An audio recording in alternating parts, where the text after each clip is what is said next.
আজকে বছরের প্রথম রবিবার, 2026 সালের প্রথম রবিবার। আজকে কিন্তু রোদ তেমন ওঠেনি আর প্রচন্ড ঠান্ডা। আর দেখো ঘড়িতে এখন বাজে 3:30। আর আজকে এই ঠান্ডার দিনে আমার ঘরে রবিবারে কি রান্না হয়েছে চলো তোমাদের সঙ্গে শেয়ার করি। দেখো এখানে আছে খিচুড়ি, এখানে সবজি দিয়ে, ফুলকপি দিয়ে, আলু দিয়ে আর কড়াইশুঁটি দিয়ে খিচুড়ি করা হয়েছে। এই ঠান্ডাতে এবারে একদিনও খিচুড়ি খাওয়া হয়নি, তাই আজকে আমি আর মেয়ে বাড়িতে আছি। আমার দিকে দেখা এবারে, আজকে আমি আর মেয়ে বাড়িতে আছি, তাই ভাবলাম যে আজকেই খিচুড়িটা হয়ে যাক।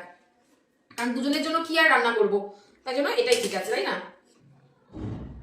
ধোয়া ওঠা একদম পুরো গরম গরম ধোয়া ওঠা খিচুড়ি। আর সাথে আছে এই যে, আবার খুলছেও না কিভাবে জানি আটকেছি। আর সাথে আছে দেখো এখানে মেয়েগুলো, তোদের কি আলাদা প্লেটে দেবো? হ্যাঁ আচ্ছা, ওকে পাঁপড়টা আমি আলাদা প্লেটেই দিচ্ছি।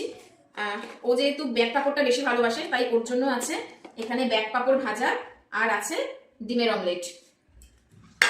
আর আমার জন্য আছে এখানে ডিমের অমলেট, কিন্তু আমি আমার জন্য এই পাঁপড়গুলো ভেজেছি। চলো তাহলে এখন গরম গরম খিচুড়িটা খেয়ে নিই, না এবার ঠান্ডা হয়ে যাবে। শীতকাল তো, তাই খুব তাড়াতাড়ি সব ঠান্ডা হয়ে যাচ্ছে। আর ঠান্ডার মধ্যে আমার মনে হয় এরকম ঠান্ডা কোনো বছর লাগেনি, এবছর আমি নিজেই ঠান্ডায় কাবু হয়ে গেছি। তো চলো খাওয়া দাওয়াটা সেরে নিই।